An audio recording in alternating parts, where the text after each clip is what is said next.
Mr. Mulligan, this is Distressed Records. Your 10 o'clock meeting started 15 minutes ago. So what are we doing here? It's not working. You gotta go. I'm taking my client list. It's not Jerry Maguire. I'm taking my art list. I got to get away from me. Get away. I'm coming back for that. Hello, welcome to What the Flick. Christy, Alonso, and our special guest star, one of my favorite people in the entire world, Amy Nicholson, is here from LA Weekly. We're going to talk about Begin Again, which is not really a remake of Once. It just kind of feels like it sometimes. The writer-director of Once, John Carney. It's his follow-up movie, and it is also about musicians, but this time it's set in New York City. Keira Knightley is a British singer-songwriter who has been dumped by boyfriend Adam Levine when he becomes a big honkin' rock star. And just as she's about to give up on America and go back home, boozy record exec Mark Ruffalo hears her sing at an open mic night, and it changes everything. Take a look.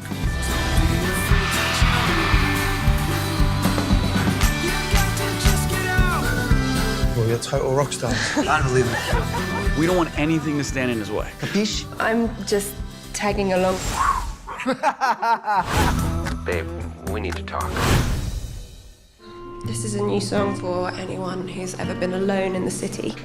So you find yourself at the subway. You realize it's the end of the line.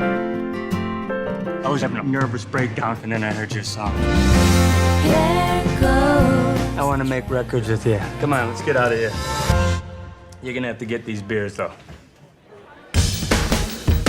Let's record an album. You don't even need to rent a studio. You mean record outside?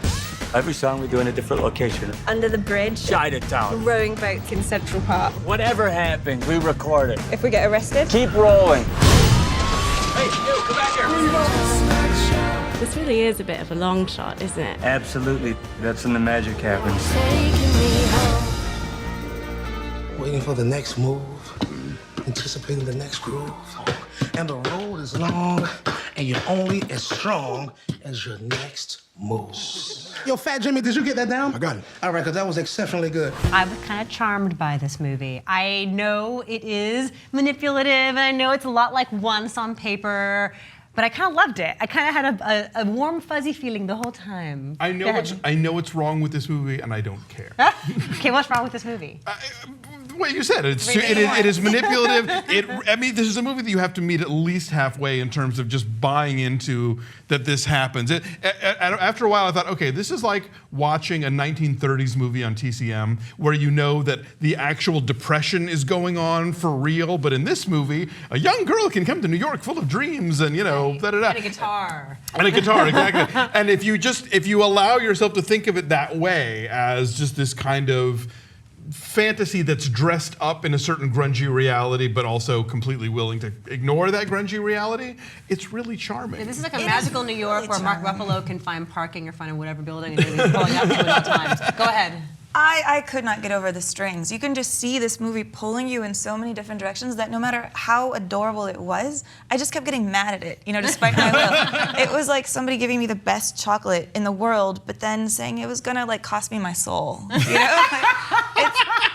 I'm not cool. I do not mind being manipulated if you're doing it well. I mean, you look at like E.T. is a super manipulative movie, but boy, is he is pulling strings like Yo-Yo Ma, you know? And I mean, not that Carney is Spielberg, but I mean, this movie is so deft at kind of taking you exactly where it wants to take you that after a while I just let myself be taken for the ride. And so yeah, I know this movie is pulling a number on me, and that it is manipulating me around every corner, and that it's impossibly dewy and lovely, but I had a great time. But Mark Ruffalo, we talk about there's a scruffy sort of romanticism to this setting and to these characters. He brings such warmth to his fucked upness, right? Mm-hmm. Like you root for him to want to get his act together, and that feels natural, and that feels lived in, and that makes a lot of this work. And so,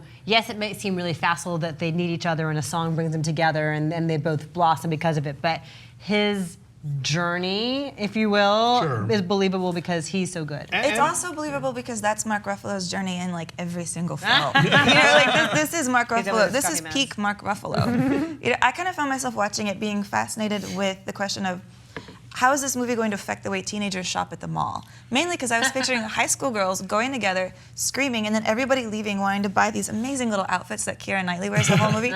These like Audrey Adorable Hepburn. sundresses, yeah. These little print dresses. I was like, well, if this gets people out of like low-rise jeans, cool. But that's where my brain was. My brain was over here. I run very hot and cold with Keira Knightley in general. I liked her in this. I thought she was really kind of engaging and sweet. She sings her own songs. The songs, by the way, are all by Greg Alexander, and I was a huge New Radicals fan in the 90s. So I didn't catch his name in the credits, but I could tell from the way they're produced, like, this is that New Radicals guy, you know? And I loved it. I'm like, I've already pre-ordered the soundtrack on iTunes. It's got a terrific ensemble cast: Catherine Keener, Haley Steinfeld, James Corden. Adam Levine is actually pretty funny. Adam Levine is pretty good in this, actually. Yeah. There's like a naturalism to this, and he doesn't seem self-conscious and mannered like it's his first movie and he's all worried about it. He seems to understand this character. He's a lead singer. Yeah, he's playing a singer who's kind of a tool, and he does it really, really well.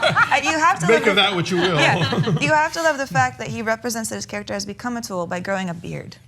Right. I mean, that's so perfect. Right, and the thing he says when he wins his award is very douchey. But we should talk about Keira Knightley singing for a second, because I understand she was on The Daily Show last night, and she was saying that she had not really ever sung before. She doesn't have a great voice, but it doesn't really matter because her character is not really meant to have a great voice. It's about the sees herself as more of a it's about the songwriter, lyrics. yeah. And I think she's totally passable, and the fact that she's not perfect gives her a vulnerability that's kind of charming. You know, she doesn't have all the answers, and she's sort of a mess too. And I mean, and again, like, this movie is practically a fairy tale in terms of the leaps of acknowledgement that it forces you to, like, okay, I will accept that you could record an album outdoors in New York City in the summertime. In one take per song. And exactly, right? one take per song, not get arrested, not get, whatever. they do get chased by the police on the subway platform. That's true, one time. Just all these pieces that are completely ridiculous. But again, it's like watching an old movie where you're like, okay, sure, the hat check girl gets up on the bandstand and gets discovered by the big record producer or whatever. It's a good enough movie that you go with the ridiculous stuff and just eat more chocolate. Well, when a girl like Keira Knightley gets behind an open mic, I'm surprised like every record producer in town wasn't like, that thing. You can do something with that thing. I don't care what comes out of her mouth. Yeah. But I do like your point about how she's not the best singer, because I feel like that is what makes a musical great, is when it's like rough around the edges and you feel like the songs are really pouring out of people. Like if she had just opened her mouth and it was that Broadway Frozen sound, I think I would have left the theater. And she was saying, on The Daily Show, she was saying that in her own head, singing in the shower, she sounds like Adele. And then she got in the recording studio and she was like, oh, that's what I sound like. Oh, okay, go ahead. I mean, Once was such a perfect little, like, spider web made of spun sugar that that it shouldn't exist at all, and it could have gone wrong in a million different ways, and it never does. And this movie isn't quite that sort of immaculately, put together, but it's still quite lovely, and I really, really enjoyed it. I feel like if Once didn't exist, people would be giving this better reviews. I mean, yes, Once exists, and so we can't look at this film in a vacuum, and they are incredibly similar on paper. But yeah, that was sort of a miraculous thing. This comes close to achieving that, and I feel like we as a people, the critical community, would be embracing this more enthusiastically if there weren't this superior thing to compare it to. No, I agree. All right, so numbers. My number is an 8.6. I gave it an 8.8. I really had a good time. You? I did enjoy myself in moments, but I would just feel dirty if I gave it higher than a 5.9. Okay. We want you to feel clean on this show. So our average is a 7.8. It's at 69% on the tomato meter. It's opening in New York and LA this weekend, and it goes wide on July 2nd. So look for Begin Again. Take your grandma. No, it's not that uncool. Boo. Take your 14-year-old aspiring guitar player daughter. All right, bye.